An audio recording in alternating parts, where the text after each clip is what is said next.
Bueno, entonces ahí les contaba, para quienes no conocen a Jonathan, Héctor Jonathan Rojas Rojas, él es egresado de la licenciatura en física, tiene una maestría en ingeniería física y aplicada de la Universidad Técnica de Múnich, en el grupo de control cuántico del Instituto Walter Scotty, donde actualmente trabaja como asistente científico.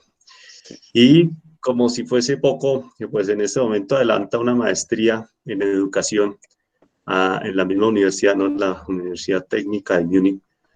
Y pues es la segunda vez que tenemos la fabulosa oportunidad de escuchar a Jonathan, como hablábamos hace un momento, la vez pasada fue algo más hacia el sentido filosófico de la física, ¿no? Del whole argument de Einstein. Y pues hoy viene a contarnos sobre el trabajo, este trabajo que hizo, entiendo, en la maestría, sobre moléculas artificiales autoensambladas, ingeniería y manipulación de sus propiedades ópticas. Jonathan, muchas gracias. Siempre bienvenido a tu casa, a la Universidad Distrital, a la licenciatura en física. Y bueno, pues adelante, el auditorio es tuyo. Muchas gracias. Para mí siempre será un honor volver a la casa y pues sueño con volver siempre y seguir aportando, y cada cosa que aprenda, pues en seguir esparciendo la información y el conocimiento por donde vaya. Pues sí, como ustedes pueden ver, pues esta charla de hoy va a ser bastante práctica. Va a ser bastante aplicada, sobre todo, digamos, a la mecánica cuántica. Ustedes pueden ver aquí, digamos, en la presentación, un modelo, digamos, artístico de una molécula artificial. Está hecha principalmente de elementos semiconductores. Digamos, la universidad está ubicada en el pueblito, un pueblo en el norte de Múnich, en el campus de Garching se llama, precisamente porque, bueno, ustedes aquí, no sé si lo vean, me confirmarán, ustedes ven acá la Allianz Arena, el estadio del Bayern Múnich, y aquí, pues, en el fondo se ve la ciudad. Al fondo, no sé si se alcance a ver los Alpes bávaros. 20 kilómetros al norte está la sede, digamos, principal en el sentido de tecnología de la Universidad Técnica de Múnich. Fue inaugurada en los 50 con la apertura de este reactor nuclear. Fue el primer reactor nuclear en Alemania abierto después de la Segunda Guerra Mundial. Y pues es prácticamente el centro, aquí era el primer edificio que había, y prácticamente pues inaugura, digamos, un centro de investigación que en estos momentos reúne 3 Max Planck Institute, diferentes instalaciones de supercómputo, la mejor facultad de ingeniería mecánica de Europa, y pues un reactor de neutrones, un modernizado. Aquí detrás estamos nosotros, los de los semiconductores, casi ni nos vemos. Estamos, pues, principalmente nos encargamos, digamos, de la parte de semiconductores, principalmente la nanotecnología y, digamos, ingeniería aplicada, pues siempre mirando, digamos, el objetivo es formar, digamos, sinergias de ingeniería en diferentes partes de la física, entonces particularmente en materia condensada. Soy parte de un grupo que en realidad soy el único latinoamericano.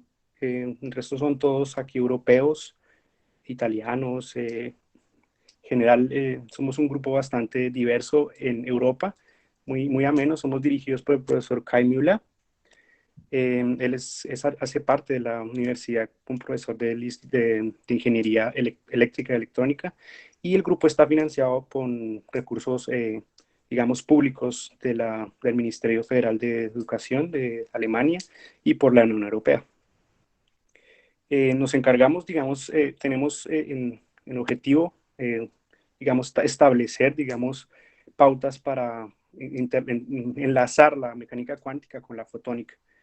Voy a empezar hablando como una introducción sobre todo sobre la primera revolución cuántica. Nosotros nos paramos, o sea, de hecho estamos hablando, aparte, digamos, de todo el trabajo que hay durante los últimos 100 años, es gracias a, digamos, a esta revolución que se da porque, digamos, podemos aplicar en estos momentos las redes, el Internet, los semiconductores.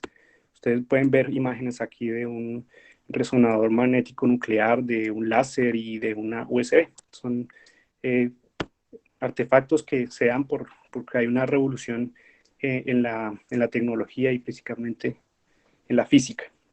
Sin embargo, para hacer uso, digamos, de la segunda revolución, para llegar a la segunda revolución cuántica, que es precisamente la que hace, digamos, uso de, digamos, de las condiciones más raras de la mecánica cuántica, como es el entrelazamiento cuántico y y la superposición. Entonces tenemos varias aplicaciones, son 4 aplicaciones que en general los últimos 20 años se ha venido hablando y de la cual se ha metido mucho dinero y mucha investigación. Comunicación, computación, simulación y metrología, sobre todo porque podemos, digamos, traer ese aparato de, digamos, de resonancia magnética nuclear a la escala nanométrica, a la escala atómica, y empezar a hablar de de cosas que son ya bastantes alocadas en sí mismo en aplicaciones. Esta revolución hace parte de una cuarta revolución industrial en la que estamos prácticamente andando y que pues con la pandemia pues se ha acelerado. ¿Por qué hablar de bits cuánticos? Es, eh, uno puede hablar de la computación clásica con los bits, ceros o uno, transistores en on-off, apagado, prendido, pero cuando uno habla de la cuántica, uno puede hablar de estados superpuestos, una función de onda que tiene, pues uno puede, digamos, guardar la información en diferentes amplitudes, digámoslo así. Eh, la superposición como tal se puede ver o se puede visualizar en una esfera que se llama la esfera de Bloch. Cualquier estado, cualquier punto sobre esa esfera me va a indicar un estado de superposición. Entonces, antes de medir el sistema está simultáneamente en ambos estados. El gatico está vivo y está muerto al mismo tiempo. Y al medir, tenemos la probabilidad tenemos una probabilidad de medir, digamos, en el estado cero, tenemos una probabilidad de medir eh, es prácticamente proporcional al cuadrado de la amplitud. Ahí no sé si me entienden mis mamarrachos, pero bueno, voy a tratar de dibujar menos.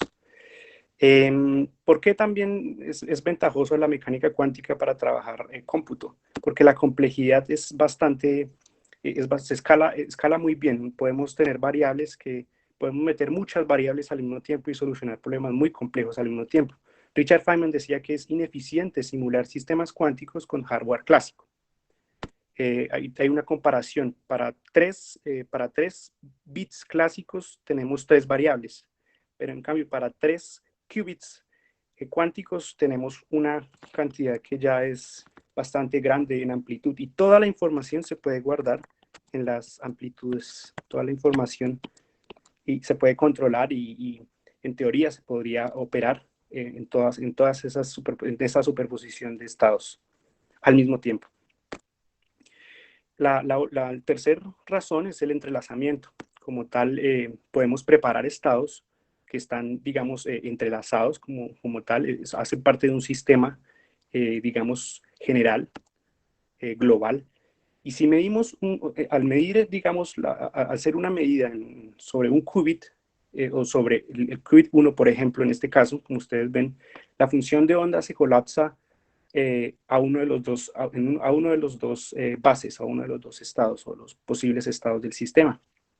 Esto resulta en que la información, digamos, la medida de control del qubit 1 afecta al estado del qubit 2 y podemos, digamos, transportar información bastante rápido. Un ejemplo, así como ahí conocer un ejemplo bastante pedagógico es que si detectamos el gato gato que está vivo en la Tierra, en la Luna, pues vamos a inferir que está también vivo, porque la base colapsó a este o a este estado. Contrariamente, también sucede de esa manera.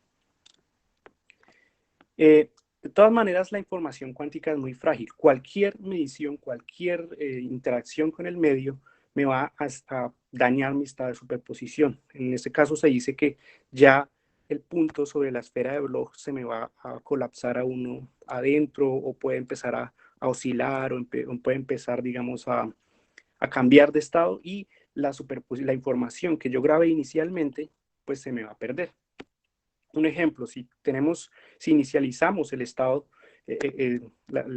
nuestra función de onda la inicializamos en el puntico rojo, sobre el puntico rojo que está sobre la esfera de Bloch. Si esperamos algún tiempo debido a las interacciones, ella me va a precesar alrededor de un eje y va a terminar en otro estado de superposición. Entonces resulta que la información que estaba al principio, pues se me va a alterar y voy a tener un cómputo errado. Esto está medido por un tiempo. No podemos eliminar esto, no podemos meter el computador cuántico a 0.00001 Kelvin, pero no es posible, digamos, eliminar esto. Es algo que es inherente al sistema. Pero podemos alargarlo lo suficiente, y hay sistemas muy buenos en hacer eso. Y eso se llama coherencia. Las amplitudes de fase están relacionadas constantes. La información que yo grabe en mi qubit no se me va a destruir en este tiempo, en tiempo T2. Ese es como el tiempo que nos rige a nosotros, y el cual buscamos siempre optimizar en nuestros sistemas.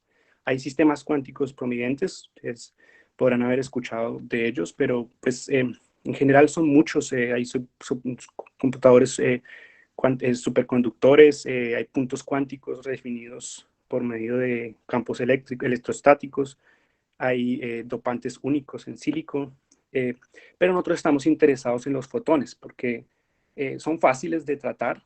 Uno mete la información en el grado de polarización del fotón, ellos no interactúan entre sí, y además hablan muy bien con unos sistemas que nosotros nos especializamos mucho en el instituto, que son los puntos cuánticos semiconductores. Estos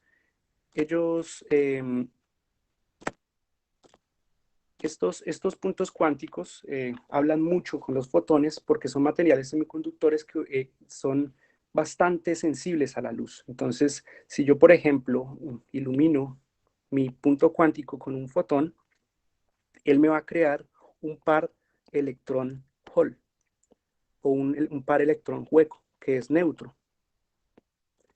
Ese par, digamos, es neutro, digamos, es una carga positiva que me dejó un hueco en el sistema, en el cristal, y ese hueco se va a comportar como una carga positiva. El electrón tiene carga negativa, el hueco tiene carga positiva. Ellos se van a atraer por atracción de Coulomb, y de nuevo van a emitir energía, o energía en forma de otro fotón.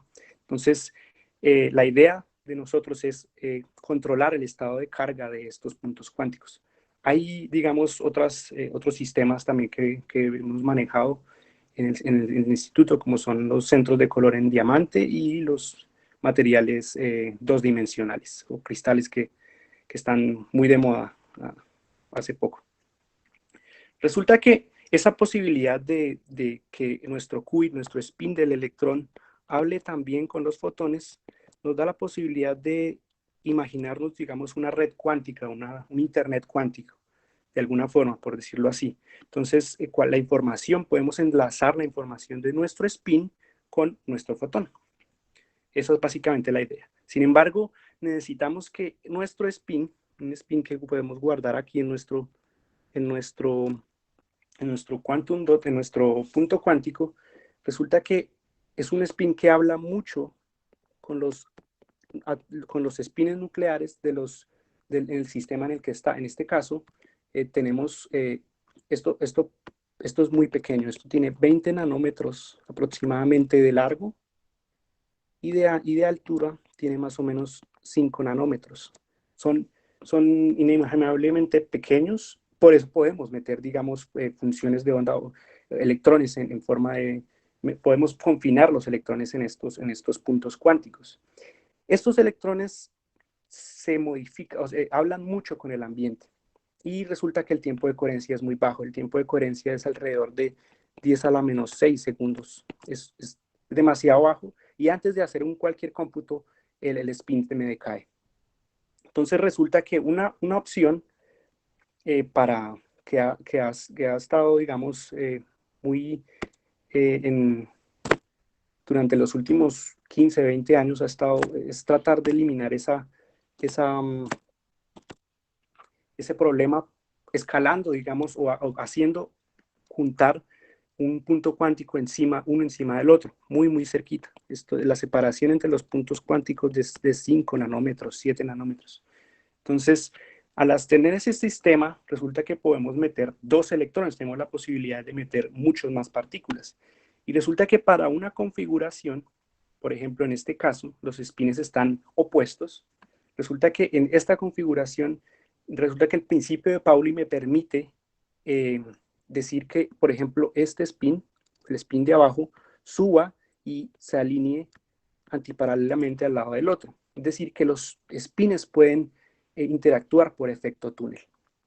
Resulta que tenemos otro sistema o otra configuración del sistema en el cual los spines están paralelamente alineados y esos están bloqueados por el principio de Pauli. El principio de Pauli no me permite que haya una interacción entre esos dos spines, a pesar de que son los mismos, pero el estado del sistema es diferente. Si uno analiza la energía de estos estados, de estos posibles estados cuánticos, como función de un campo eléctrico que uno puede aplicar, resulta que vamos a observarlo como lo que están observando ustedes. En azul, ustedes ven la variación de la energía de los spines antiparalelos y en rojo ven la energía la energía, digamos, de los spines alineados, digamos, paralelamente. Aquí ustedes ven un muy pequeño que para una fluctuación en primer orden del campo eléctrico, la energía de estos dos estados no va a cambiar mucho. Y es precisamente donde podremos construir un qubit y que va a ser muy poco sensible a variaciones del campo eléctrico. Resulta que si el campo eléctrico cambia o el campo magnético cambia o cualquier cosa en el ambiente cambia, me va a destruir la información, pero precisamente este es un sweet spot, un pequeño punto en el cual no va a haber, digamos, esa decoherencia no va a dominar. Entonces es precisamente lo que queremos llegar a dominar, digamos, a controlar este estado de nuestro sistema. Esa es prácticamente, digamos, la visión a largo plazo. Para hoy voy a resumir prácticamente lo que hice durante el último año y medio en el instituto, que prácticamente fue montar el dispositivo y dejarlo listo para seguir examinando, digamos, estas maravillas de la mecánica cuántica. Voy a empezar como a explicar cómo nosotros hacemos hoy, nos fabricamos un punto cuántico. Vamos a ver cómo podemos ver, digamos, cómo las cargas interactúan en estas moléculas y vamos a ver cuál es la fotoluminescencia o cuál es el efecto lumínico que nosotros podemos observar como función del campo eléctrico para caracterizar, digamos, nuestras moléculas. Nuestras moléculas crecen o son fabricadas en una máquina bastante sofisticada, que es una máquina de crecimiento epitaxial por haces moleculares. Es prácticamente, se creó, digamos, en los años 70, 80 en los laboratorios Bell, donde se crearon también el transistor y todo eso. Digamos, gracias a esta máquina se le debe, digamos, a la investigación en materia condensada de los últimos 30 años. Se pueden crecer materiales átomo por átomo, capa de átomo por capa. La precisión es demasiado, va más allá de cualquier tipo de imaginación y gracias a esto se han podido descubrir, digamos, digamos, el efecto Hall cuántico o, digamos, el efecto, el efecto Hall cuántico fraccional, que es incluso va mucho más allá de las barreras que tenemos como nosotros en materia condensada. Esta máquina está compuesta principalmente, nosotros metemos en una cámara de vacío menos de 10 a la menos 9 torr. Prácticamente no hay moléculas allí adentro, no hay nada de aire. Nosotros ponemos en el centro de esta máquina una galleta de arsenuro de galio o gallium arsenide. Es un material semiconductor donde vamos a crecer o vamos a evaporar, digámoslo así, más material encima para crear nuestras heteroestructuras. En este caso, y ustedes pueden ver que tenemos abiertas dos compuertas de material. En este caso, digamos, que es indio por este lado y arsénico por este lado. El sustrato es calentado y va rotando. Él puede rotar, ¿no?, para tener, digamos, una deposición homogénea sobre la muestra. Entonces, gracias a esto podemos crecer, digamos, materiales semiconductores que tienen diferentes características. Por ejemplo, el gallium arsenide o el arseniuro de galio y el arseniuro de indio, ellos tienen diferentes características. Una de ellas es que el gallium arsenide es mucho más pequeño.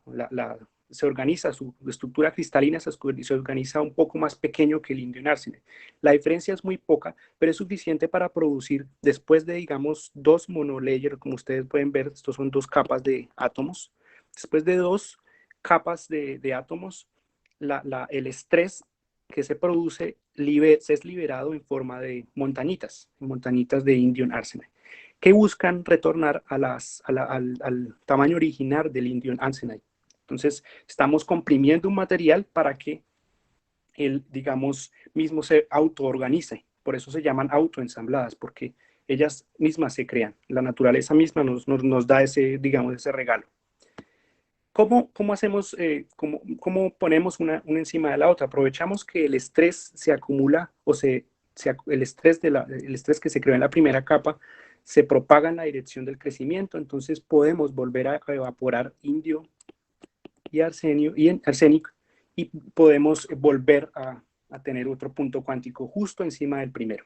Entonces, eso es una de las ventajas que tenemos al tener una máquina tan sofisticada en el instituto. Podemos hacer nuestras propias moléculas.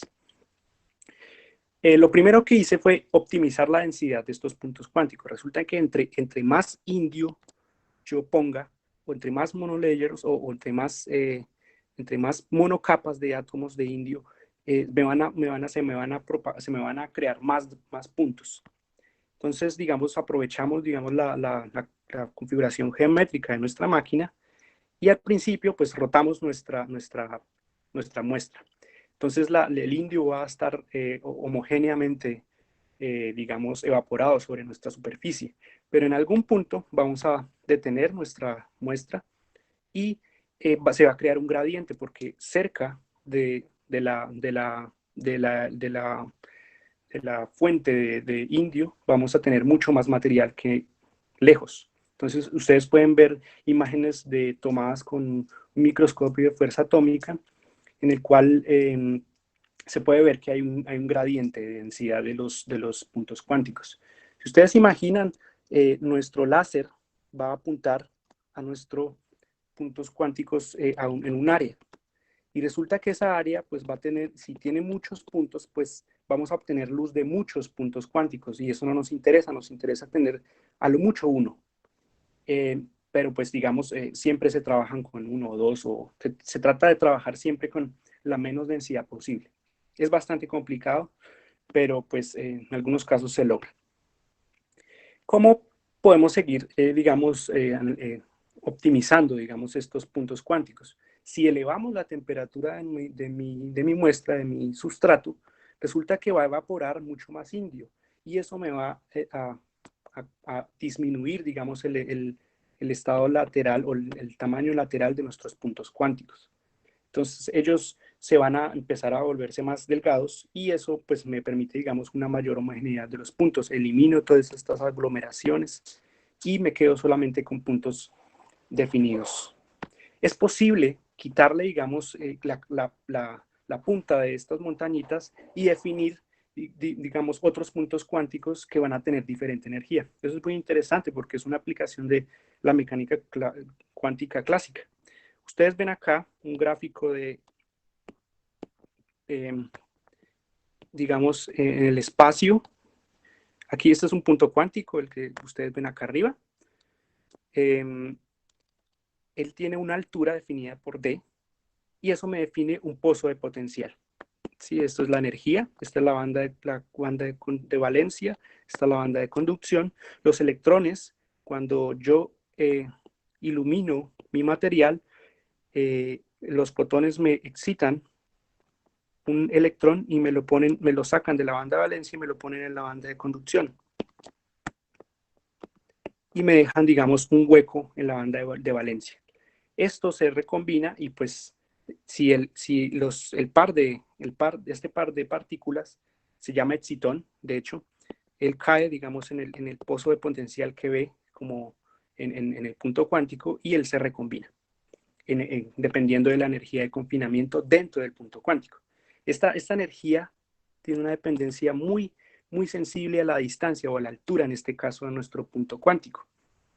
Y resulta que si, por ejemplo, mientras nosotros estamos creciendo nuestro punto cuántico, definimos una altura con algunos nanómetros de galio arsenide, de arsenio de galio, y elevamos mucho la temperatura, lo que resulta en una evaporación del indio. Mientras nosotros continuamos evaporando galio arsenide, resulta que tenemos una forma diferente de nuestro punto cuántico. Se forma como un disco. Ya no es una montañita, sino un disco. Y eso me define otro pozo cuántico que es diferente, o sea, la energía es diferente. Y es una energía que se ha aumentado, es decir, se ha corrido al azul. La recombinación, por lo tanto, de un electrón, de un excitón, un par excitón, se me va a aumentar, el fotón liberado va a ser mucho más energético. Y eso fue lo que precisamente observamos al aplicar al comparar una muestra sin y con el procedimiento que les acabo de explicar. Entonces, ya estamos en este momento preparados para construir una molécula cuántica. Más o menos hace un año estaba yo en esas. Y el siguiente paso era pues definir el siguiente punto cuántico. Hacemos nuestro primer volado del indio, le quitamos la cabecita a nuestro punto cuántico, seguimos evaporando galio arsenide y seguimos con una segunda capa y definimos nuestro segundo punto cuántico, formando nuestra molécula. Esto tiene, o sea, magnitudes muy, muy pequeñas, son nanómetros de distancia entre eso. Por eso, digamos, le digo, la impresión de esta máquina es una máquina demasiado sofisticada y muy complicada digamos, de manejar y de entender. Nosotros metemos esta molécula en un diodo, principalmente porque queremos modificar el campo eléctrico. Eso es a propósito, eso es un Schottky diode, diodo de Schottky, porque Walter Schottky fue el primero en evaporar metal sobre un semiconductor para crear un diodo que corrige la corriente. Ustedes ven aquí a la derecha que mis pozos de potencial definidos con el punto cuántico y el segundo punto cuántico están separados por una barrera de potencial muy, muy delgada. Y también nosotros evaporamos una capa de aluminio galio arsenide para pues, precisamente guardar nuestras partículas en nuestra molécula cuántica. Hay dos posibilidades de cargar o de meter, digamos, cargas en nuestra molécula. Al variar el campo eléctrico, nosotros sacamos electrones de este nivel de Fermi, pues aquí en el nivel de Fermi hay muchos electrones, el famoso mar de Fermi. Nosotros podemos sacar electrones de acá y ponerlos acá, pero siempre y cuando tengamos una distancia muy corta entre la molécula y nuestro mar de Fermi. Sin embargo, eso no lo queremos hacer porque nosotros queremos, eso me pone mucho más ruido a mi sistema. Entonces yo solo quiero poner fotones, o yo solo quiero excitar, digamos, pares de electrón hueco con láseres. Es el objetivo de nuestro proyecto, solamente con láseres. Y manipularlos con campos eléctricos y campos magnéticos. Entonces, esta descripción, estos estados cuánticos, lo que ve el electrón es una doble barrera, una barrera de potencial en medio de dos pozos cuánticos con diferente energía, dependiendo, digamos, de la magnitud de la molécula. Nosotros podemos describir eso diciendo, digamos, las posibles configuraciones que pueden tener, digamos, nuestros pares de electrón hueco en nuestro sistema. En el primer dot, en el primer punto cuántico, tenemos, digamos, espines antialineados, precisamente porque se generaron porque un fotón llegó y los excitó en el primer dot, en el primer punto. Resulta que podemos tener la posibilidad en que la recombinación suceda en diferentes puntos. Entonces, eso me abre, digamos, dos posibles estados que, digamos, pueden existir en nuestro sistema. Si el campo eléctrico lo tenemos en cuenta, resulta que eso me dobla todas mis bandas, mis pozos de potencial empieza a cambiar de forma, y algunas veces voy a ver que los niveles de energía de los dos puntos cuánticos se me van a cruzar. Y ahí es donde, digamos, un hueco puede esparcirse en medio de los dos, puede, por efecto Túnel, estar al mismo tiempo en las dos moléculas, en los dos puntos cuánticos. Eso matemáticamente es un poco complejo, pero esto simplemente me está diciendo, aquí la matriz es un elemento hamiltoniano, son la energía, digamos, de nuestro sistema, y en la diagonal vamos a ver la energía que interactúan directamente con nuestros estados, y fuera de la diagonal vamos a obtener, digamos, el acoplamiento del túnel. ¿Cuál es la diferencia, digamos, o cuál es la diferencia entre mis dos estados, el indirecto y el directo? Las complicaciones ofrecen más complicaciones que facilidades. Mejor miremos el espectro de emisión de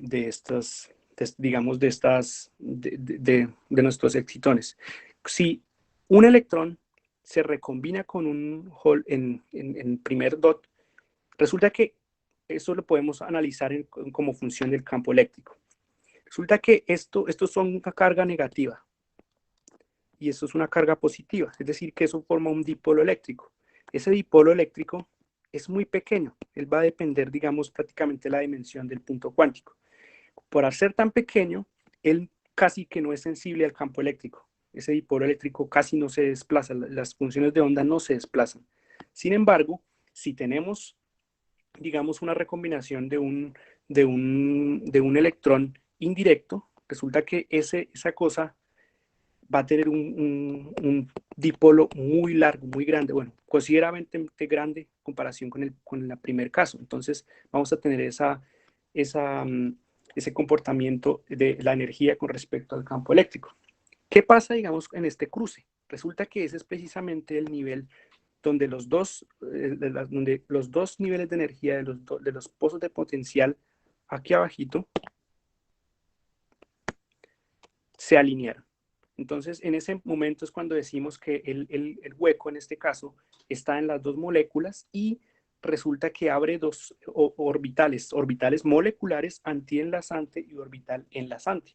Esto es prácticamente la misma física que ha sido aplicada para la molécula o para la química, para la física química de hace 80 años, inaugurada por Heisenberg y en compañía. Ellos prácticamente se inventaron esto y nosotros lo que estamos es aplicando esto a un sistema que nosotros podemos inventar o crear en el laboratorio artificialmente. Precisamente por eso se llaman moléculas, porque tienen este comportamiento. ¿Qué pasa si metemos, digamos, otra carga? Entonces tenemos el caso, si es posible tener más cargas acá. Es decir, si nosotros metemos otro hueco,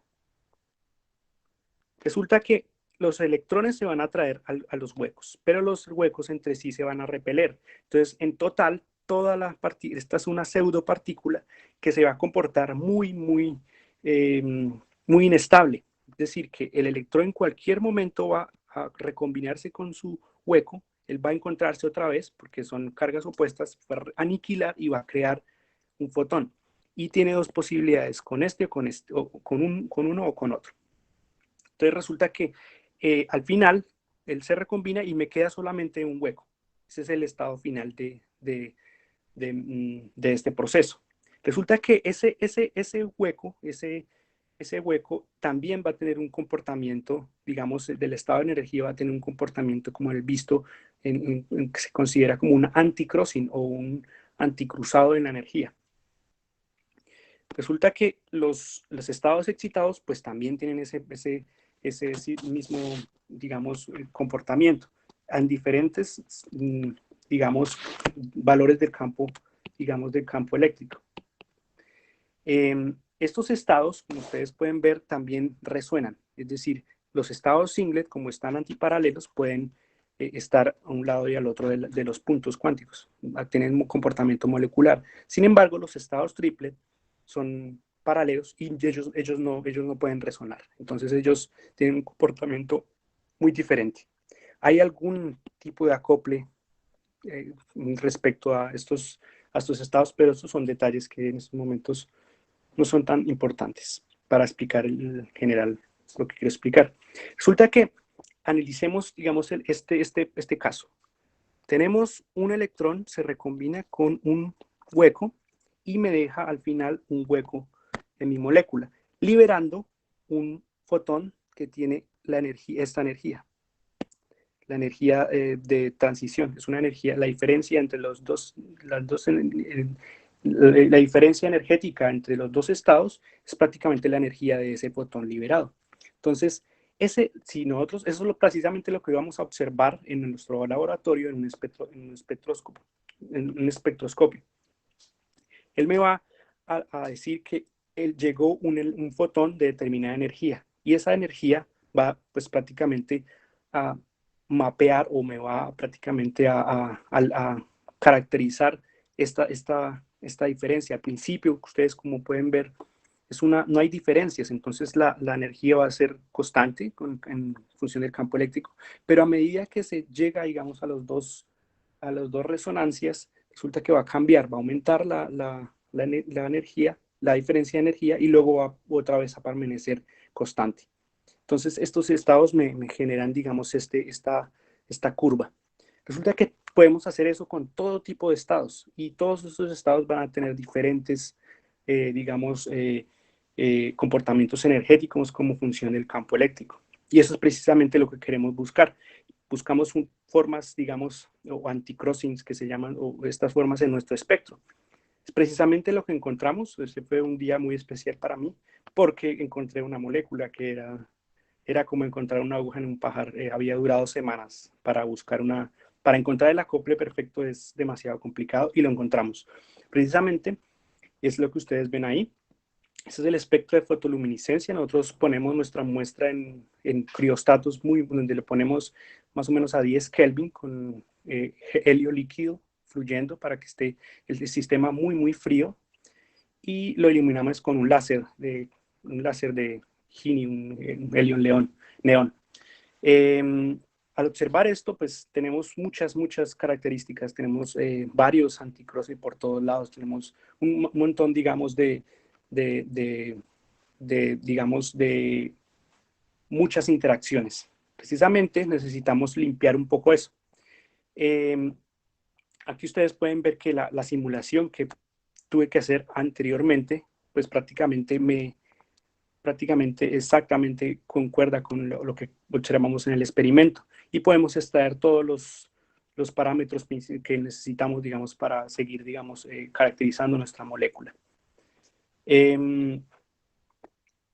¿Cómo podemos, finalizando, esa fue la parte final de la tesis, es simplemente cómo controlar el estado de carga? Como nosotros podemos aplicar campos eléctricos, resulta que si aplicamos un campo eléctrico muy, muy grande, este campo eléctrico me va a cualquier partícula que se me haya creado dentro de nuestra molécula, se me va a eliminar, se me va a separar. Entonces vamos a tener una molécula totalmente vacía, en la cual si yo ilumino con el láser, Entonces, y voy a tener, digamos, y observo la luz que emite, digamos, cualquier recombinación, voy a observar, digamos, solamente muy pocas partículas recombinándose dentro de nuestra molécula. Entonces resulta que eso es prácticamente lo que pudimos optimizar en la última parte, y ustedes pueden ver una comparación de antes y después de realizar este limpiado, este reset de la molécula, en el cual podemos ver muchas más características, muchos más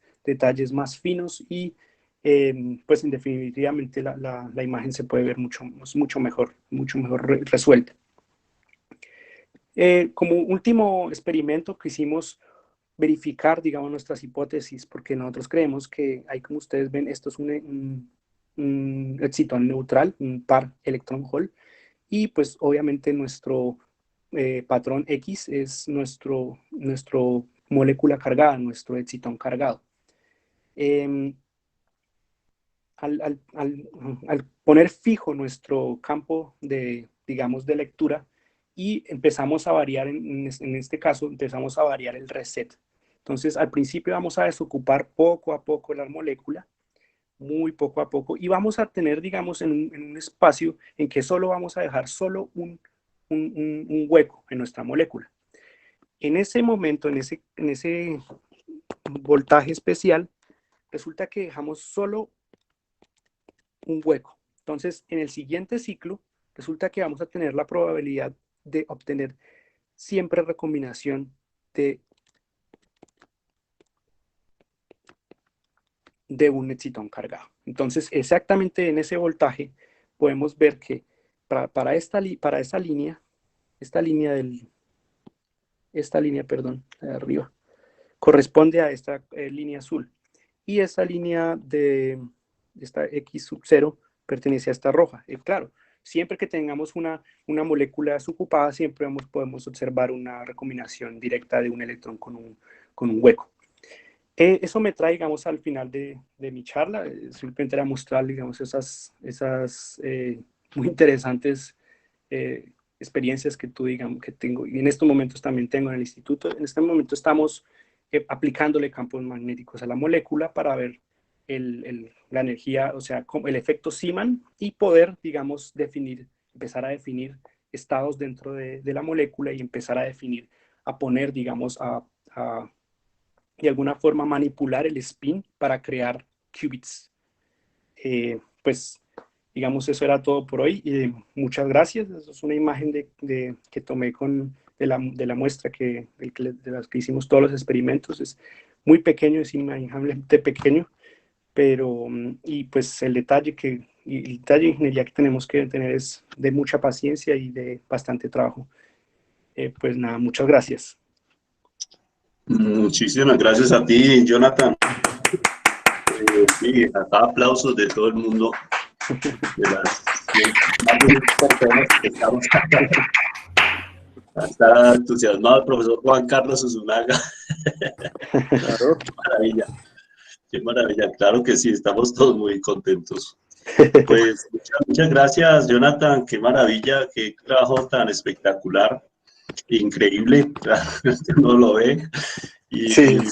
y ve eso hecho y realmente uno no, es decir, cuesta mucho creerlo, ¿no? O sea, todo el trabajo que hay detrás de esas grafiquitas, de esa gráfica Sí. que te cambió la historia en ese trabajo. Sí, ese día fue bastante especial para mí. Duré como hasta las 9 de la noche en el laboratorio, después de estar todo el día desde las 6 de la mañana tratando de buscar una molécula, y la encontré al final. No, pues muchas gracias. Hay varias preguntas, voy a comenzar a leer las que hay en el chat.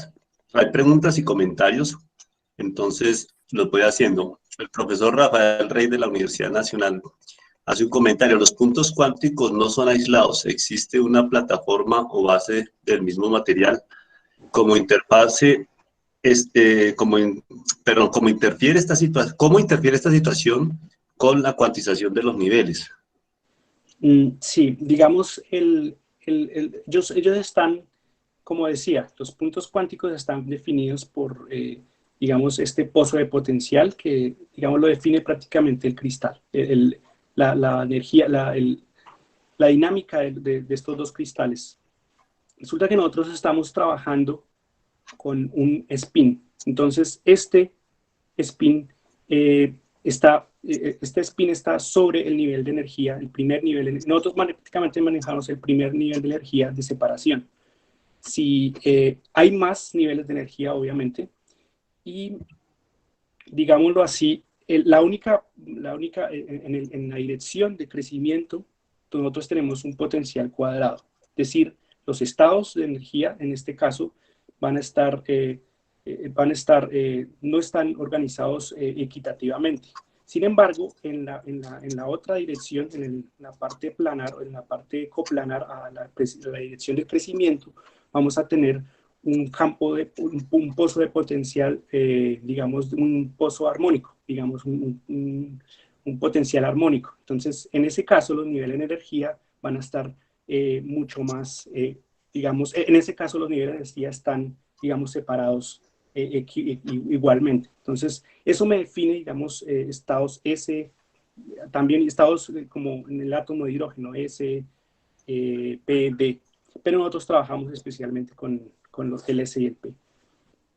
En general, el material, la principal interacción que tiene el material con el spin del electrón o el spin de un Hall es la interacción hiperfina. Esa es la interacción entre los núcleos, entre los spines nucleares. Esa interacción es bastante grande porque hay alrededor de 10 a la 5 átomos alrededor de este spin, núcleos atómicos. Entonces, si en algún momento todos estos átomos nucleares, spines nucleares, da por alinearse, me generaría un campo magnético gigantesco en nivel de Teslas. Y eso, pues, obviamente siempre me está manipulando mi spin, entonces me va a cambiar. Esa es, digamos, la principal, fuente de coherencia del spin. Segundo, el spin también él también tiene una interacción, esa interacción, digamos, con los otros átomos, está mediada con un campo eléctrico también. Entonces, resulta que ese campo eléctrico está bastante inhomogeneizado porque el material está totalmente estresado. Entonces, eso también me abre otro canal de coherencia ahí. Es prácticamente, Bueno, te puedo decir, sobre los niveles de cuantización de los niveles. Nosotros solamente trabajamos con el primero, con el S, porque es el único, digamos, accesible en ese momento, o es más fácil de acceder. muchas gracias, Jonathan. Bueno, aquí antes de la siguiente pregunta hay aplausos de pie de parte de Andrea Rojas. Mi hermana. Saludos a Andrea, acá parte de toda la licenciatura en física. Bueno, también te saluda Farley León, te dice que bien, Johnny, felicitaciones. Bueno, Elena María Echevarría, otra egresada, no sé si la recuerdas, la conociste, claro que sí. Te dice, bueno, muchas gracias por la charla. ¿Es posible optimizar el crecido de los puntos cuánticos teniendo sustratos con una tensión mecánica en el mismo previo a la deposición? Digamos, como entiendo la pregunta, o sea, ella me está diciendo que si puedo, estos puntos cuánticos están crecidos, o sea, o crecen o se producen precisamente por la tensión. Es prácticamente, necesitamos algún tipo de tensión dentro de los dos materiales, dentro de la interfaz de los dos materiales para que se produzcan. Sin esa tensión no hubiese podido, digamos, no se hubiesen podido, digamos, primero crear pero obviamente digamos, sí es posible de alguna forma eliminar esa tensión cuando han habido métodos, por ejemplo, para coger la molécula y estirarla. Entonces, al estirarla, eso también me modifica la energía de confinamiento y eso también, digamos, de una forma me modula mi ambiente. Pero ahora ha habido propuestas sobre eso, sobre todo.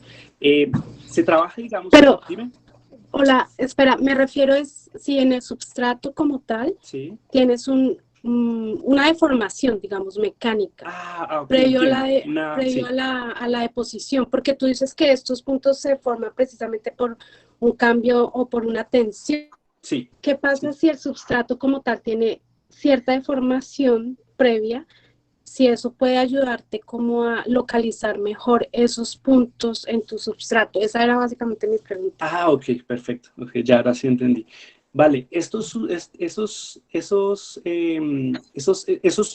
defectos siempre van a existir. Por perfecto que sea el cristal, siempre van a existir. No hay, hasta el momento lo que he leído, no hay prueba de que esos deformaciones me creen, digamos, me generen, digamos, sean como una pequeña fuente para que se me creen ahí los puntos cuánticos. De hecho, lo más importante, digamos, en este caso, es que es la temperatura. La temperatura es clave. Ahí en el último artículo que leí sobre crecimiento y casi que determinístico de puntos cuánticos sobre el galio arsenide, es que podemos interferir láseres para definir una grilla. Y esa grilla me permite tener puntos fríos y puntos calientes. Y los puntos cuánticos se van a crear, digamos, ordenadamente alrededor de esta grilla. O sea, van a definir, digamos, una posición determinada en mi punto cuántico. Pero las deformaciones en general en general esas deformaciones también pueden ser, ellas existen en general y también son, digamos, fuente de recombinación de electrones. El electrón, siempre que va a haber digamos, una deformación, él va a empezar, él va a tener una modulación en la función de onda y eso me va a modificar también mi energía. Sobre todo, digamos, esas deformaciones también tienen, digamos, aplicaciones con fonones. Tienen también muchas, eso es muy complicado, pero en general nosotros o sea, esas deformaciones casi que son imperceptibles para nosotros porque son muy pequeñas y en general no es como nosotros quisiéramos, en general no nos generan, digamos, muchos cambios de tensión. En general, digamos, es un factor muy pequeño como para, digamos, tener en el grado de, digamos, de resolución de nuestros instrumentos es prácticamente imperceptible. Muchas gracias, Jonathan. Hay unas intervenciones con pregunta en el siguiente orden: el profesor Rafael Rey, luego César Díaz Umar, luego el profesor Manuel Flores, que van a hacer sus preguntas, sus intervenciones en vivo, abiertamente. Pues Okay. adelante, profesor Rafael. Gracias, César. Buenas tardes, Jonathan. Felicitaciones por ese trabajo experimental que me imagino que no fue nada fácil. Realmente eso son muchas horas dedicadas ahí frente al Molecular Beam Epitaxy. Sí. Pero muy bonito, muy bonito. Bien, una inquietud. A ver si te entendí bien. Ustedes están interesados en el acoplamiento, digamos, en la dirección Z, en la dirección que tú creces el punto cuántico. Sí, sí. Y en esto es donde tú colocas tus puntos que tienen, por decirlo así, diferentes anchos de pozo de potencial. Sí. Sin embargo, pensándolo en el plano, hay un pseudo acoplamiento, porque pues igual existe ese material como de base.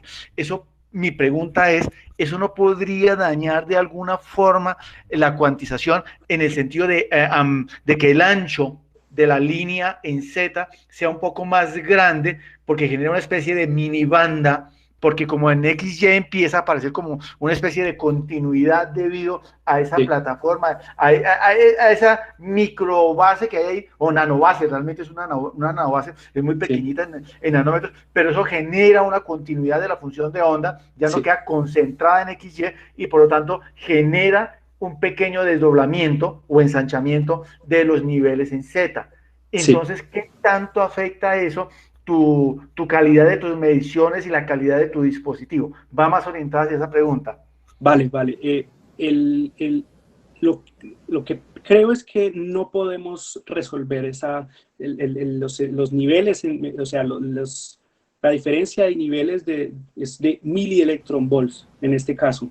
Si seguimos, Sí. si seguimos digamos, pensando en otro nivel de cuantización, ya estarían demasiado degenerados. Es muy, muy pequeño y no podemos O resolver. sea, no se pueden resolver. No, es demasiado pequeño. Por eso te O sea, decía, nosotros apenas trabajamos con el nivel S, que es el primero. Los otros se pueden resolver, pero han habido trabajos. Mi líder de grupo, él trabajó con otro nivel, se podían acoplar con Coulomb. Es posible, pero es demasiado pequeño o sea que para ustedes es indiferente si tienen excitones pesados y excitones livianos. Sí, porque, bueno, eso es otra cosa. Esos excitones, cuando nosotros definimos nuestro pozo de potencial, eso me eleva, me quita la degeneración de los huecos livianos y pesados. Al principio ellos están degenerados, sin confinamiento. Al confinar nuestro pozo de potencial, ellos se abren. Y nosotros trabajamos con el heavy hall, con el Okay. el hall pesado, sí. El hueco pesado, el hueco pesado. Sí, Ok, sí. listo. Gracias, Jonathan, muy amable. Vale, gracias. Muchas gracias, profe Rafael, gracias, Jonathan. Adelante, César Augusto Díaz Pomar, otro egresado. Creo que sí se conocieron, ¿no? Hola, ¿me escuchan? Sí, sí. Hola César, hola Héctor. Pues primero que todo felicitarte por la presentación y por el trabajo. Desde el punto de vista experimental es algo muy bien hecho. Y pues uno siente orgullo que un colega egresado esté haciendo ese tipo de cosas. Yo tengo varias preguntas, son 3 preguntitas, porque creo que lo que tú nos mostraste es más la parte de la síntesis, y yo, Sí. pues es muy interesante, pero yo quería también saber un poquito en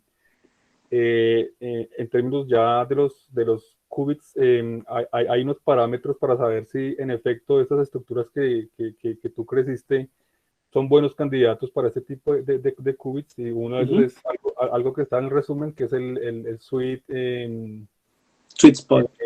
El sweet point, sí.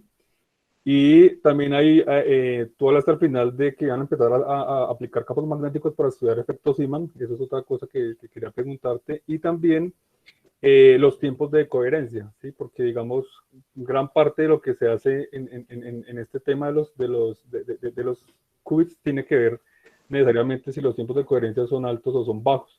Exacto. La pregunta es, eso que tú estás haciendo, yo creo que el paso que sigue es empezar a hacer estas proyecciones y estos cálculos, pero más o menos ustedes están pensando en qué valores de ese sweet point, ese voltaje, en qué valores de tiempos de coherencia. Yo tengo entendido que uno de los mejores candidatos está en 200 nanosegundos, no sé si ustedes Sí, están más exacto.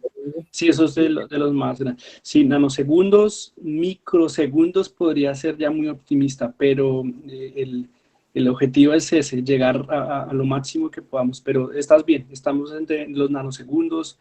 Si llegamos al microsegundo sería optimal, pero apenas han habido muchos más avances también en el campo dinámicamente desacoplar el spin de un solo. El problema es que es con un solo punto cuántico. Entonces, resulta que solo tenemos un spin y se puede desacoplar del ambiente. Entonces, es bastante interesante porque simplemente quitamos el ambiente y lo dejamos allá y tiene puntos de coherencia de nanosegundos. No sé si tengo que revisar los datos, pero estamos en los nanosegundos llegando hasta digamos, el objetivo serían los microsegundos, pero eso es demasiado optimista, porque hasta ahora pues es demasiado difícil aquietar el ambiente. Pero con digamos, en teoría es un punto en teoría son subespacios de coherencia que prácticamente están protegidos por lógica, por matemática. O sea, la matemática funciona. El acoplar 2 partículas con spin contrario me abre, digamos, posibilidades en las cuales el acoplamiento por simplemente fundamento básico no existe. Entonces, precisamente por eso se está evaluando eso. Pero digamos, esperamos llegar a esa medida de nanosegundos, de varios nanosegundos, inclusive llegar al microsegundo, pero es bastante, llevar a ese nivel de orden es bastante complicado. Pero pues vamos a ver, uno apunta, como dice el director del instituto, uno apunta a las estrellas y le da al cielo. Entonces... Bueno, y una última pregunta, inquietud. Ahora que ustedes van a empezar con los experimentos de campo magnético para mirar efectos Iman, ¿ustedes no han pensado en usar esa herramienta para hacer lo que se conoce como un nanotermómetro? Es decir, porque cuando ustedes van a hacer efectos Iman, los dos estados de spin de los excistones se van a separar y esa separación va a estar mediada por la temperatura, y esas temperaturas son de nanokelvin, y eso pues es muy difícil medir. Entonces no sé si han pensado de pronto usar ese sistema que tienen, y si allá tienen la capacidad experimental para hacer lo que sería pues un boom. Eso fue, digamos, una de las cosas que hace unos años causó gran sensación, y yo creo que su sistema se puede usar para este tipo de medidas. ¿No lo han pensado hacer? No, hasta ahora no, pero muy interesante, interesado en qué consiste, básicamente no lo sabía. Es bastante interesante que me cuentes esto, porque precisamente estamos trabajando en eso, entonces... Sí, bueno, que ustedes después charlamos, porque tu sistema está perfecto para hacer esas medidas y sería Sí, claro. Y lo que, digamos, me ha faltado es que yo estoy prácticamente tratando, en este momento estoy simulando el Seaman Effect, y lo que me he encontrado es que no hay mucha información. Entonces me ha tocado prácticamente desde de ras empezar con toda la teoría y empezar a investigar, pero interesantísimo, estoy muy interesado con eso, con lo que me hablas sobre la temperatura. Bueno, después entonces por interno con el profe César hablamos. Vale, perfecto. Gracias, y de nuevo felicitaciones, muy buena el trabajo. No, gracias a ti. Gracias, César, gracias, Jonathan. Bueno, ahora tiene la palabra el profesor Manuel Flores. Manolito, adelante. La profe. Aló, hola Jonathan, ¿qué tal? ¿Cómo está? Cecitar, ¿cómo están todos? No, solamente quiero felicitarte, desearte Gracias. muchos éxitos, sobre todo mucha salud en este momento que estamos viviendo a nivel mundial. Sí. Y de verdad nada más era para eso, para saludarte y decirte que aquí estamos en la universidad trabajando fuertemente, impulsando todo el proceso de la apertura de las carreras en ciencias básicas, que ha sido nada fácil. Ha sido un proceso de largo aliento, un periodo casi que toda una vida dedicada a este proceso, que no sé ni por qué tenga que hacerse de esta forma. Cualquier universidad del planeta tiene que tener ciencias básicas, porque las ciencias básicas son el pilar del desarrollo de una universidad, de la sociedad y en términos en general de la distribución de la riqueza en cualquier sociedad. Ahí estamos, y el propósito es que ustedes, nuestros egresados, retroalimenten este proceso, nos apoyen con lo que más puedan. Me siento bastante feliz de escuchar personas como ustedes que están en diferentes sitios del planeta, aportando, haciendo ciencia para crecer ustedes espiritualmente, intelectualmente, y más adelante nos pueden echar una manito con el proyecto de su alma mater, de su querida universidad distrital. Era eso, Jonathan. Sí, señor, yo comprometido también, no como tengo siempre. Preguntas y felicitaciones. Bueno. No, muchas gracias, profe. Para eso estamos y esperamos vernos y esperamos seguir con esa, aportando cualquier cosa aquí. Digamos, hay puertas abiertas, y también aquí, digamos, también hay muchas... digamos, posibilidades también con el DAD, con el servicio de intercambio académico alemán, para poder, por ejemplo, si usted tiene un grupo de investigación, usted puede acceder a becas para el DAD, para que el DAD le pague, digamos, la estadía acá a un grupo de investigación, para que su grupo de investigación vaya a diferentes grupos de investigación aquí en Alemania y puedan ver. El año pasado precisamente hubo un grupo de la Universidad Nacional visitándonos, y fue como un tour que hicieron por toda Alemania en diferentes grupos de investigación. Digamos, hay muchas posibilidades de hacer ese tipo de enlaces. Digamos, también se puede trabajar en la parte de simulación, desde allá, desde Colombia, podemos trabajar con los grupos de investigación que creemos que podemos trabajar conjuntamente. Aquí se harían los experimentos, haría la simulación. Hay muchas posibilidades, profe, y lo que hay es ganas. Bueno, Jonathan, era eso nada más y simplemente una inquietud es que yo no me pude conectar al comienzo de la charla, de golpe tal vez tú lo dijiste, la motivación que tienen para hacer ese trabajo, ¿eso está vinculado con algún tema industrial, alguna situación para desarrollo de circuitos integrados, para aumentar la escala de integración o simplemente se está haciendo única y exclusivamente a nivel de investigación básica?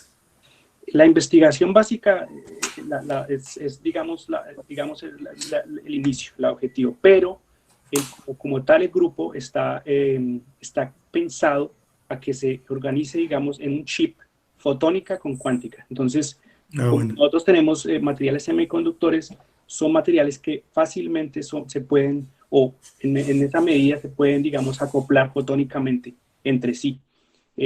También con los fotones con luz. Entonces la vaina es un poco más industrial.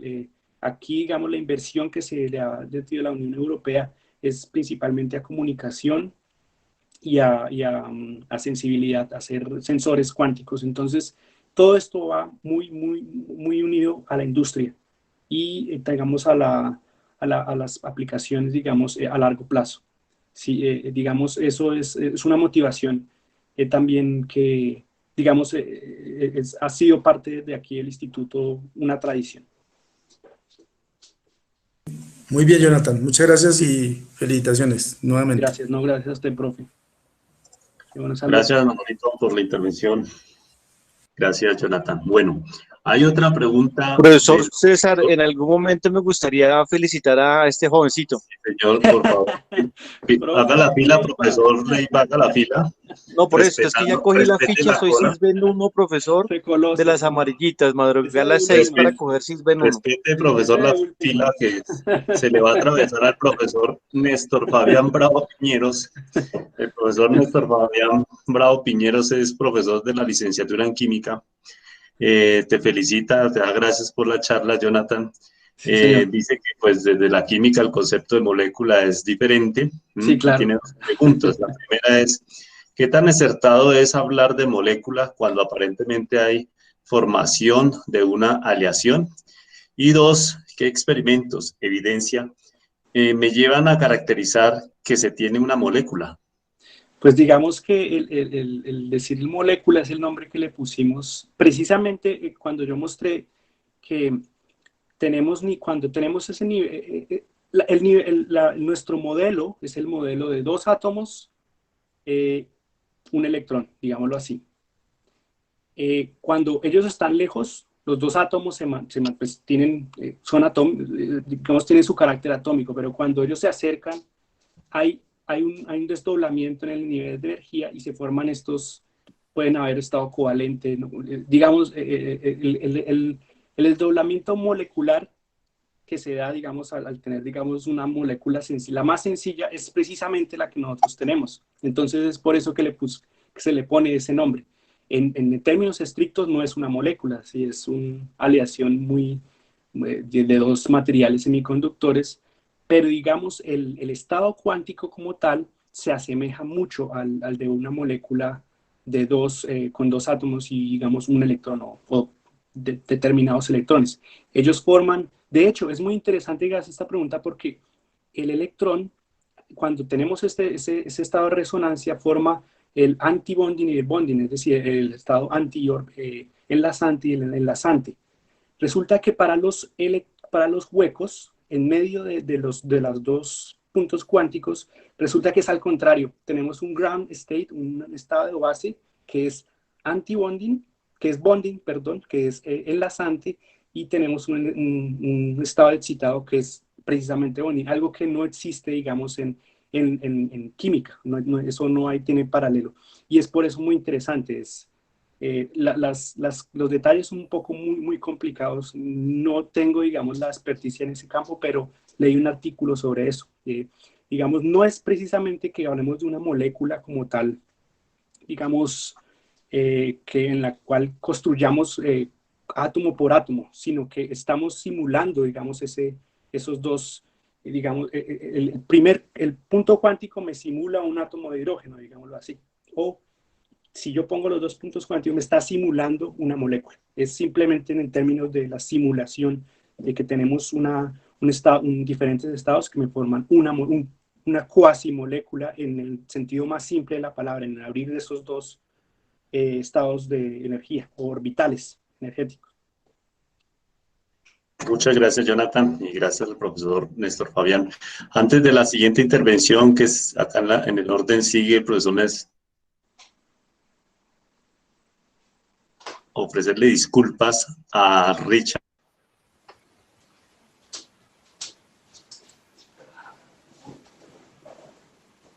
Aló. Problemas de comunicación con César. Ah, ok. Sí, el profe César. Bueno, Jonathan, habla Nelson Forero. Hola, profe. Qué bueno saludarte. Un gusto. Esperemos a ver qué le pasó al profesor César, no sé. César. Bueno, un gusto saludarte, Jonathan. Desafortunadamente no pude enlazarme a tiempo y pues pasó más o menos como media charla tuya, me imagino, ¿no? Y me enlacé cuando tú estabas mostrando unas imágenes de microscopía de efecto túnel. Sí, es a fuerza atómica. Pero de fuerza atómica, sí. También, sí. Bueno, ok, de fuerza atómica. Entonces, pues no alcancé a entender muy bien, pero dije, bueno, voy a hacer, si me da la oportunidad, y afortunadamente logré aquí ahorita meterme pues en la fila. Me llama mucho la atención pues porque de alguna forma, y tal vez cuando me oías mucho hablar de la parte de microscopía en general, ¿no? Sí. Entonces, sí, la espectroscopía. Toda la parte de espectroscopía. Entonces, pues bueno, ya tú hablaste de muchas cosas que vale la pena después tener presente porque igualmente nuestro interés es tener algunas técnicas. Inclusive tenemos allí en el laboratorio tenemos un microscopio precisamente el que tenemos, no sé si César está ahí porque ahora me llamó la atención si es efecto túnel o es de fuerza atómica el que tenemos allá, porque igualmente son diferentes. Alguna vez nosotros estuvimos trabajando con unas muestras precisamente y intentábamos, digamos, mirar de alguna forma la resolución para poder detectar, medir y establecer algo parecido a lo que tú estás trabajando. Entonces, no sé qué condiciones el equipo que tú trabajaste puedan tener como para que más adelante o nos lo compartas o bueno, y aclarar al mismo tiempo la situación, Jonathan. Sí, es posible. Digamos, aquí, digamos, el instituto también, en la parte, hay otro grupo de investigación que tiene relación con la Universidad de los Andes y ellos, digamos, hacen trabajo conjunto.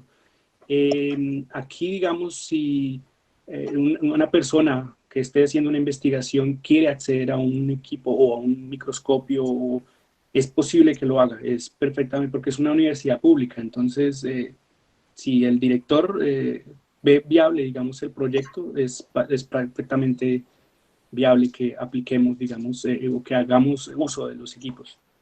Vale, eso me interesa mucho. Después de pronto internamente, yo hace unos meses tú me escribiste precisamente, creo que no me acuerdo bien en ese momento el tema, pero busco el correo y por ese lado nos pasamos, digamos, información. Voy a estar vinculado al instituto por más tiempo.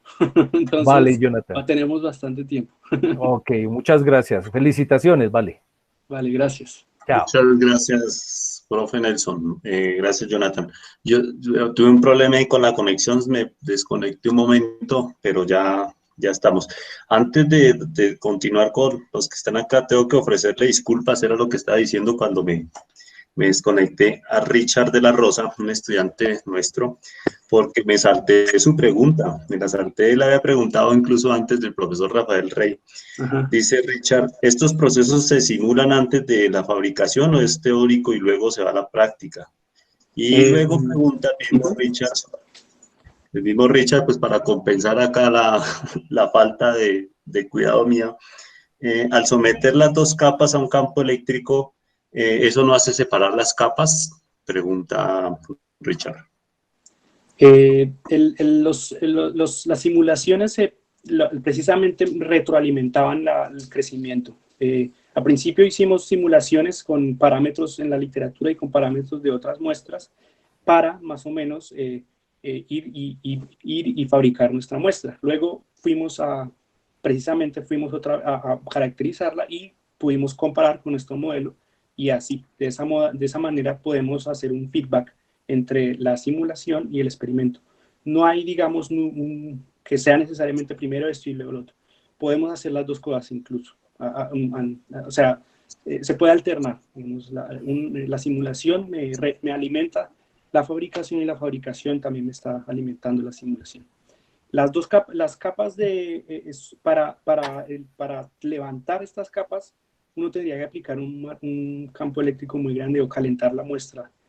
Los láseres que tenemos no calientan tanto, precisamente no queremos que la temperatura se aumente mucho, y en general no. En general los campos eléctricos que se están aplicando solo me van a modificar, digamos, la electrónica, no solo me van a modificar las cargas eléctricas. En general el cristal no va a ser, digamos, muy afectado por el campo eléctrico. Es lo único que puedo, digamos, decir así respecto. Muchas gracias, Jonathan. Gracias a Richard por la pregunta. Ahora sí tiene la palabra el profesor del CISBEN 1, pidió cita desde las 6 de la mañana, pero hasta ahora lo atienden al profesor José Alfonsito Leiva Rojas, que no es familiar tuyo, ¿no? Sí, sí. Sí, dos veces. No, pero dicho, pues adelante, tío Alfonso. Ante todo quiero decirle a Jonathan que menos mal puso el nombre en la charla, porque con esas gafas y ese peluqueado, ¿te acuerdas lo que nos pasó, no? Sí, no, pues no digas nada, Alfonsito, porque te conozco muy bien, pero ya estás irreconocible esta cuarentena. No, sí, no, lo que pasa es que yo estaba medio recién entrado a la universidad y Jonathan estaba en la clase de termo, y un día llegó con el pelo bien cortito y otras gafas, y yo le dije, joven nuevo, ya llevamos como 2 meses de clase, ¿usted por qué hasta ahora se aparece? Y todos los demás, no, profe, él es Jonathan. ¿Te acuerdas de esa anécdota? Sí, es por eso. De pronto pasa. Pues Jonathan, muy orgulloso de ti, escuché la charla, muy bonita, muy orgulloso. Espero que al igual que ya otros varios que han pasado por acá, pues para no herir susceptibilidades y tal, ¿no? Seas ejemplo para muchos de los que están en este momento escuchando tu charla, tu seminario. Hablábamos con Cano el viernes pasado, tú te acuerdas también de Cano, ¿no? Sí, claro. De que estábamos comentando de ti un momentito ahí con el café, y recordábamos que tú te habías ido con la idea de hacer epistemología. Sí.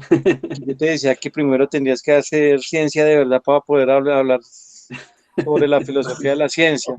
Sí. Y pues me parece que estás haciendo un alto en ciencia fuerte, muy dura, y eventualmente, bueno, no que vuelvas a la filosofía como tal, porque luego de eso no se vive tan fácilmente, pero sí que retomaras esas iniciativas que tenías, ¿no? No se vive, pero se toma tinto chévere, se charla chévere. Se toma tinto chévere, sí, es cierto. Y bueno, nuevamente un abrazo enorme, por acá te esperamos con los brazos abiertos, y ya, profesor César, ya se me acabó, como se dice, ven, unos son 2 minuticos, ¿no? Sí, no, pues hasta tienes privilegio, pues eres familiar del ponente, no puedes tomarte el tiempo que necesites, tranquilo. Bueno, entonces le pregunto, porque en la época de Jonathan, yo estaba medio recién llegado, yo también discutía de que teníamos que hacer las clases en inglés, y incluso con este curso hoy fui muy cansón con el tema de los idiomas, eso lo recuerdo bien. Y sí, queremos hacer clases en inglés, no solamente en inglés, y esta es la pregunta, ¿cómo va tu alemán? ¿Kannst du immer noch Deutsch? ¿O immer noch nicht?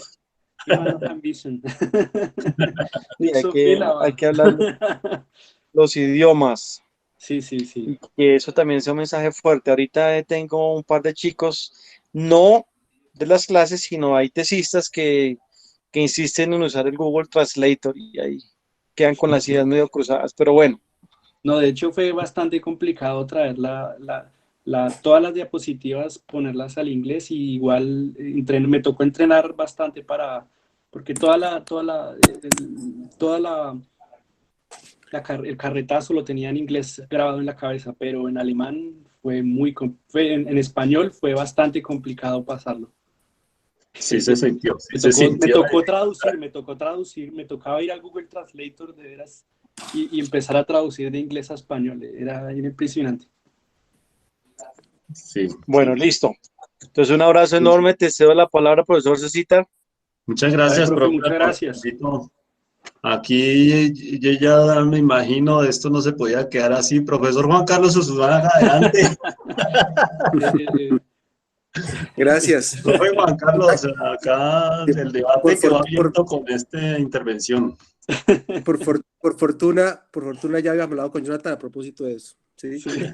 Y discrepo radicalmente con el profesor Leiva Rojas. Yo creo que la formación de Jonathan es impecable en términos de que, así como Einstein pensó en el sujeto y para introducir la teoría de la relatividad tuvo que introducir el sujeto, y eso lo extrae precisamente ni más ni menos que la filosofía. A pesar que hay que pensar, ¿sí? Pensar la formación de un físico, como lo hicieron los rusos, como lo hicieron los soviéticos, que antes de ser científico hay que pensar en el hombre y la sociedad. Eso es Einstein. Si ustedes leen minuciosamente a Einstein, entenderán que Einstein lo introdujo y no aísla el axioma de la vida histórica. Entonces, es una cita, una discusión importante en epistemología en la física con el profesor Leiva, porque es necesario. Y yo creo que, como con Jonathan, es una cosa que me parece fabulosa, que un estudiante se atreva a pensar al sujeto y que no deje de lado el estudio de la física, sin tampoco dejar de lado la pregunta ontológica del hombre que estudia la física. Por tanto, digamos, es una citatoria para una discusión con grandes como Jonathan, con grandes como profesores como Leiva y como César y otros tantos, porque es menester hacerla, porque la universidad no puede ser una réplica de los campos de objetos sin considerar precisamente la historia del sujeto. Lo digo yo, que tengo formación amplia, ¿sí? Yo estudié ingeniería, yo estudié psicología, psicoanálisis, y yo he entendido que si uno no pregunta por el sujeto y el lugar que tiene el sujeto en la historia y el universo, realmente está haciendo solo mera técnica. Entonces, quiero sentar esa postura. Y es una doble felicitación a Jonathan porque yo sé cuál es su formación. Entonces, yo no desdeño precisamente el paso por la epistemología, porque la ciencia precisamente se forma a partir de la pregunta que hizo Descartes al dudar, ¿sí? Y meditar, ¿sí? Lo que permitió transformar la escolástica en lo que ahora es la modernidad. Muchas gracias, profe Juan Carlos. Qué interesante intervención y por supuesto un debate muy bonito, ¿no? Muy interesante. Claro, Yo me uno al debate, a escuchar y aprender porque... Sí. Aquí lo he podido ver en carne propia, porque aquí las universidades en general hay dos tipos de universidades acá, la que de ingeniería pura y la que está un poquito más, digamos, llevada a la epistemología. Y he podido asistir a clases tanto de filosofía en las cuales el rigor matemático era totalmente extremo, inentendible de alguna forma a veces, hasta llegar al nivel de que los profesores mismos de la materia condensada nos ponían, digamos, problemas de tamaño epistemológico gigante.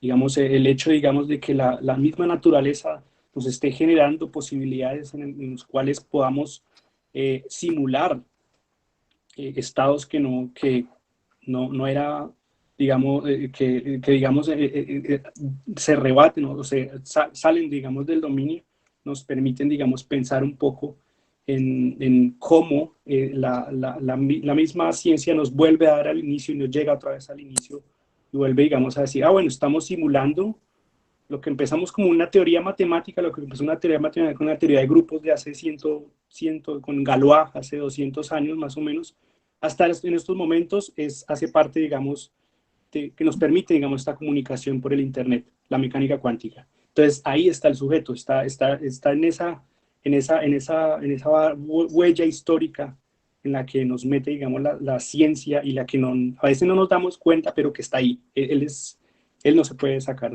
del del juego. Es imposible. Jonathan, la pregunta que hizo un profesor de sistema en química, yo creo que también en términos de dialéctica darías respuestas importantes, digamos, porque la química y la física no pueden plantearse como algo, como dos campos disímiles, porque la química puede pensarse como una física complejizada. Yo creo que el problema de la molécula no es simplemente cuestión de campos, ¿sí? que lo que tú respondes, porque digamos, la química se lo ha planteado como si fuese algo excepcional, y si uno ve la expansión del universo en términos dialécticos, la química lo que hace es mostrar la complejidad de la física, y lo mismo la biología como complejización de la química. Y por tanto no podemos partir de que la química es excepcional de la física. Yo creo que es menester hacer un debate y un diálogo precisamente de qué manera la pregunta que hizo el profesor y la respuesta de Jonathan sí responde a condiciones concretas y materiales del universo, y que precisamente la química debe entender que es una física complejizada. Y por tanto eso daría muy buenas respuestas y muy buenas posibilidades de estudiar. Porque, repito, uno puede revisar a Einstein y no lo encuentra en Einstein. ¿Sí? Digamos, es muy acertada tu respuesta, porque en el sentido, digamos, la misma materia condensada, la misma historia del estado sólido, precisamente presenta ese detalle, es no entrar al reduccionismo, a entrar a un campo de la física que es netamente reduccionista, llegar a la ecuación fundamental, sino es al revés, es llegar a los fenómenos emergentes, a los fenómenos que se complejizan, los fenómenos que no son fáciles, los fenómenos que son muchas partículas. Eso digamos, y eso es muy química, y aquí prácticamente la facultad de química trabaja al lado de la de física, muy al lado, y es muy interesante porque los químicos terminan aprendiendo mecánica cuántica, que tienen que volver que tienen que precisamente revisar y revisar en su formación.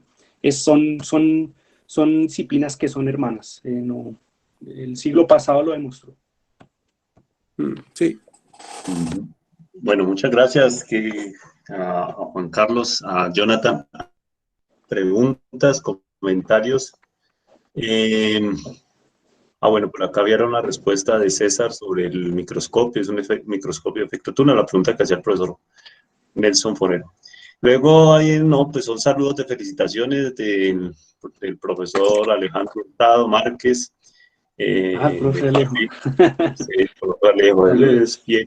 Profe Alejo, mi vecino. Nos vecinos. encontrábamos en el bus a veces. Creo que el hijito estará por ahí, si te escucha. Bueno, saludo al profesor Alejandro. Bueno.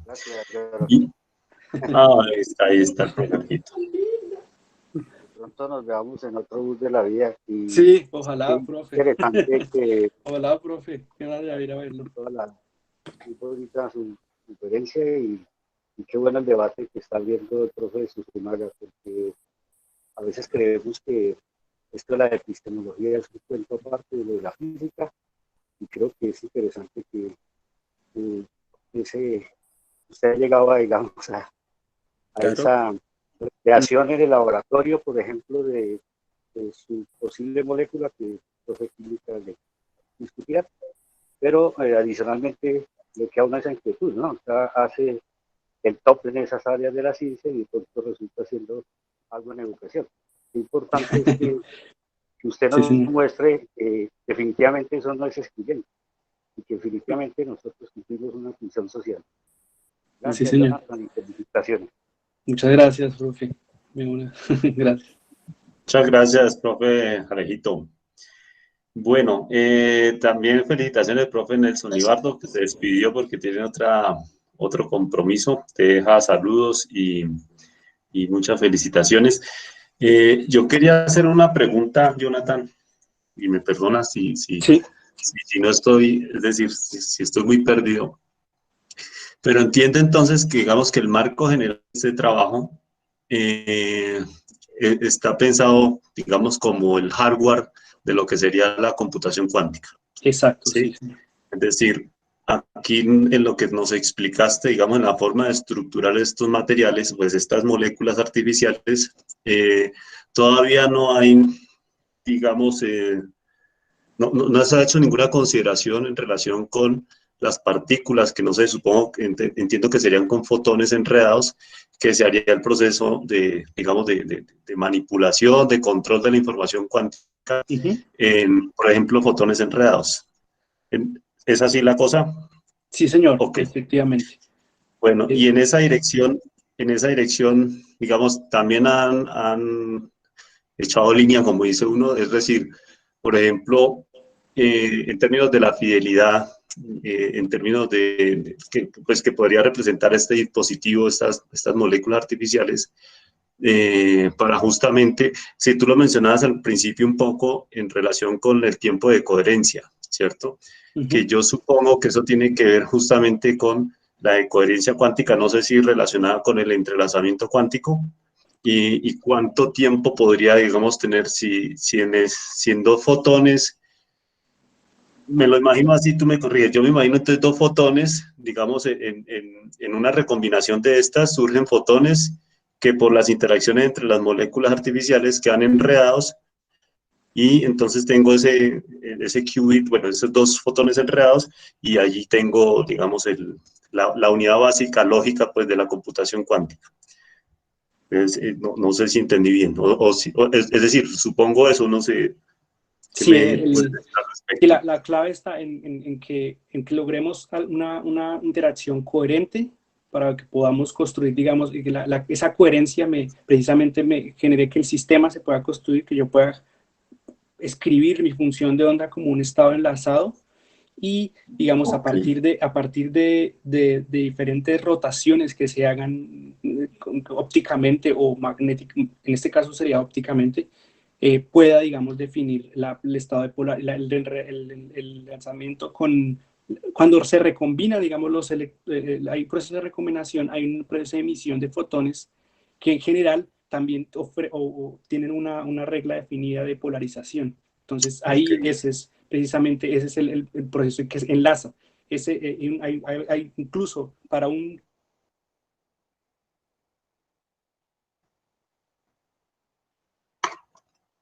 No. Se nos fue Jonathan. Espero que se reconecte. Sí.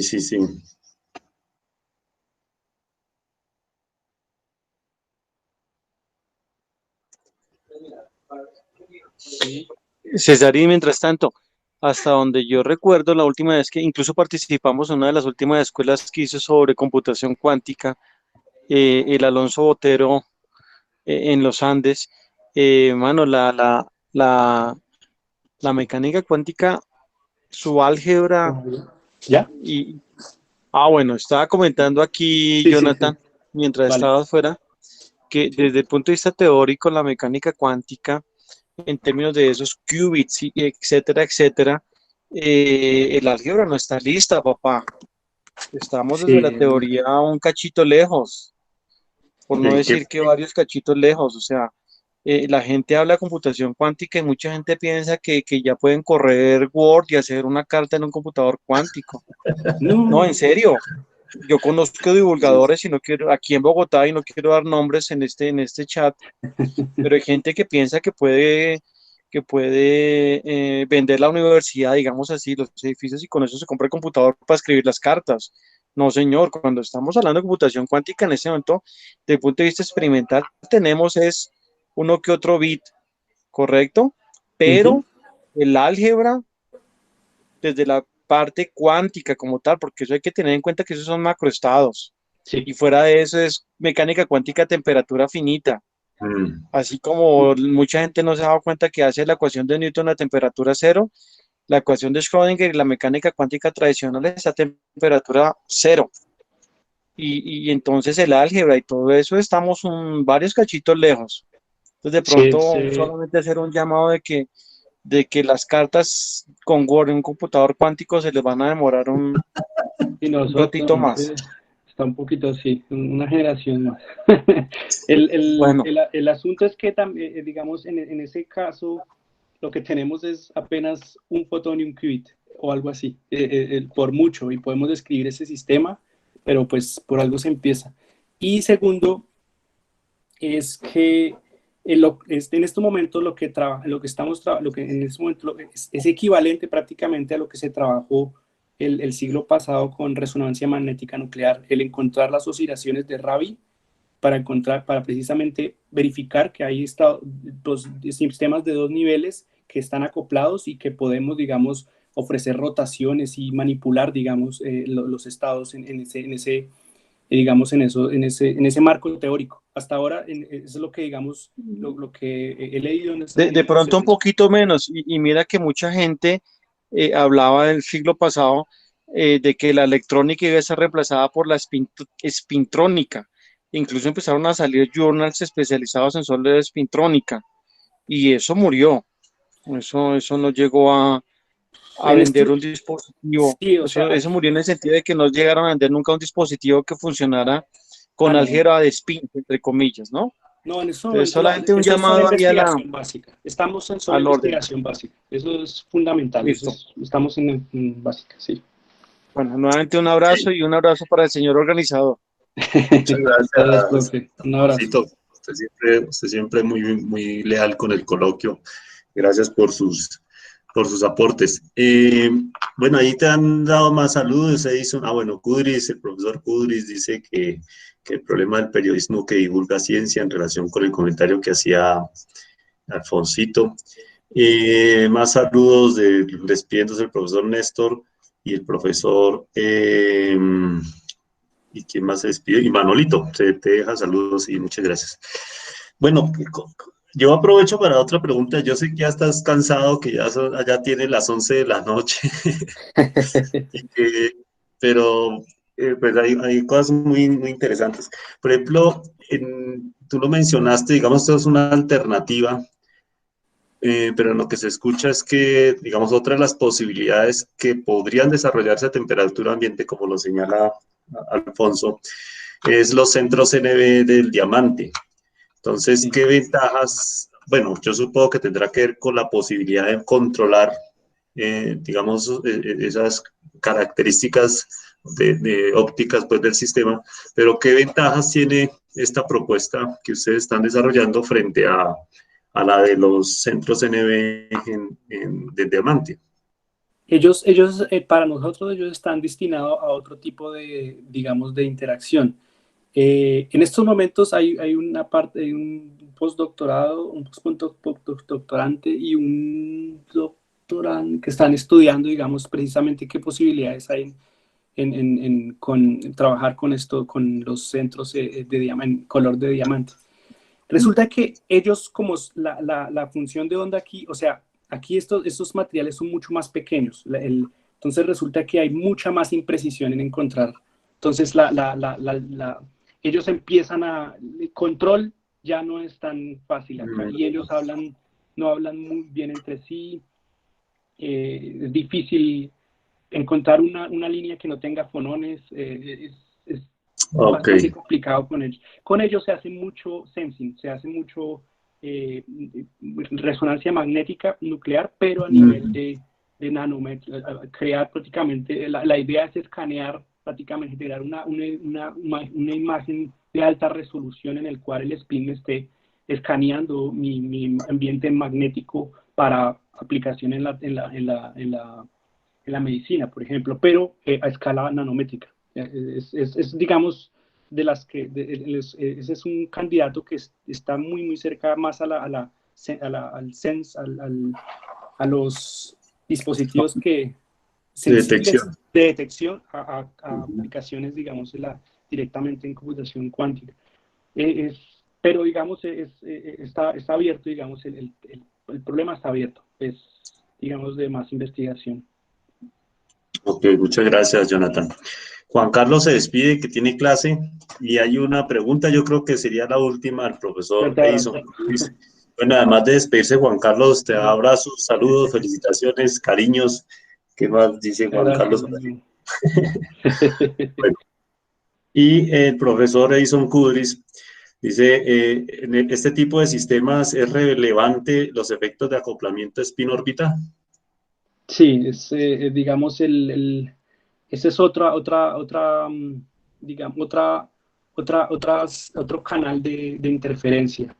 En este caso no es, digamos, no estamos trabajando con elementos que tienen muchos electrones, entonces no hay digamos, una interacción muy fuerte en ese caso. La interacción dominante es la hiperfina, y pues por ahí le seguirían varias interacciones que, digamos, hacen decaer el tiempo de coherencia en determinadas escalas. Es cierto. Bueno, muchas gracias, Jonathan. Profe Juan Carlos. Chao, Juan Carlos. Gracias a ti por venir. Ojalá que sea costumbre que estés por acá. Chao, chao. Bueno, y a ti también, ya dejemos que descanses. Faltan 8 minutos para las 11 en Múnich. Vale, profe Kudris. Entonces, Jonathan, de verdad que me da muchísimo gusto pues tenerte acá, pero más gusto me da pues saber todo, pues lo bien que te va, el trabajo que estás haciendo, como lo resaltaba Juan Carlos y todos, la formación que tienes es, digamos, ejemplar. Que esta es tu casa y como también te invitó Manolito, necesitamos manos para apoyar estas iniciativas de las carreras en ciencias. El otro semestre abrimos física, química y biología y estamos trabajándole a, pues bueno, tú sabes también que han liderado y trabajó muy duro en esto, ha sido el profesor Manuel Flores para abrir la Facultad de Ciencias Naturales y Matemáticas. Entonces, pues bueno, agradecerte enormemente. Nos da mucha alegría tenerte acá en tu casa e invitarte pues a que mantengamos el lazo de comunicación. Lo que mencionas me parece muy interesante, las posibilidades de, digamos, establecer alguna cooperación concreta entre los grupos para que podamos, sobre todo con lo que se viene para la universidad, es fundamental contar con el apoyo de grupos, de institutos, universidades como donde estás ahora trabajando. Sí, entonces, pues nada, un abrazo enorme, mil gracias y por acá bienvenido siempre. Cada vez que quieras contarnos tus hazañas, pues tienes las puertas abiertas. Muchas gracias. También muchas gracias a todos por asistir. Tuviste una audiencia tremendísima, Jonathan, 100 y pico, 110, creo que marcó el máximo, que es impresionante. Bueno, pues muchas gracias.